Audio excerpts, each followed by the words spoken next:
माहूर मराठवाड्यातील एक प्रसिद्ध स्थळ आहे. तसे तर माहूर हे मराठवाड्यातील नांदेड जिल्ह्यातील एक तालुका आहे, परंतु विदर्भापासून केवळ 3 किलोमीटर दूर आहे.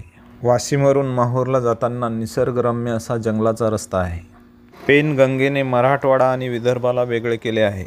महाराष्ट्रातील 3.5 शक्तिपीठापैकी एक असलेले रेणुकामातेचे मंदिर, पांडवलेणी आणि गिरिदुर्ग, रामगड किल्ला ही इथली श्रद्धास्थाने आणि पर्यटन स्थळे आहेत.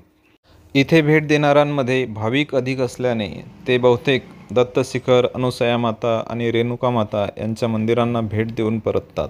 फार झाले तर पांडवलेणी. मात्र माहूरच्या रामगड किल्ल्यावर जाणाऱ्या पर्यटकांची संख्या अगदीच कमी आहे. दुर्ग भ्रमंतीची आवड असणाऱ्या इतिहासप्रेमी आणि हौसी पर्यटकांसाठी हे ठिकाण अतिशय उत्कृष्ट आहे. भग्नावस्थेत परंतु मजबूत असलेला हा किल्ला पाहण्यासारखा आहे.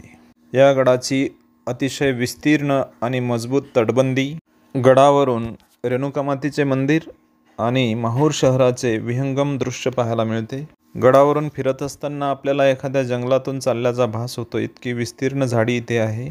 एकाच वेळी दुर्ग भ्रमंती आणि जंगल सफरीचा आनंद आपल्याला इथे घेता येतो. गोंड, मुघल, इंग्रज, मराठे अशी अनेक सत्तांतरे पाहिलेला हा किल्ला, किल्ल्यावरील बांधकामांची सांगाडे अजूनही मजबूत स्थितीमध्ये आहेत. एकेकाळी खाशा लोकांची निवासस्थाने असलेल्या इथल्या इमारती आता भग्न आणि विरान झाल्या आहेत. त्यातून भ्रमण करत असताना मात्र आपल्याला इतिहासातून फिरून आल्यासारखे वाटते. इतिहासाच्या भव्यदिव्यतेची साक्ष मिळते. माहूरला भेट दिल्यानंतर 1 ते 2 तासाचा वेळ या किल्ल्यासाठी सुद्धा राखून ठेवायला हवा. आपल्या गौरवशाली इतिहासाची साक्ष देणारे दुर्ग आपण नाही पाहणार तर कोण पाहणार? चला तर मग दुर्ग भेटी देऊयात, इतिहास बघूयात, इतिहासातून फिरून थोडेसे इतिहास जगूयात.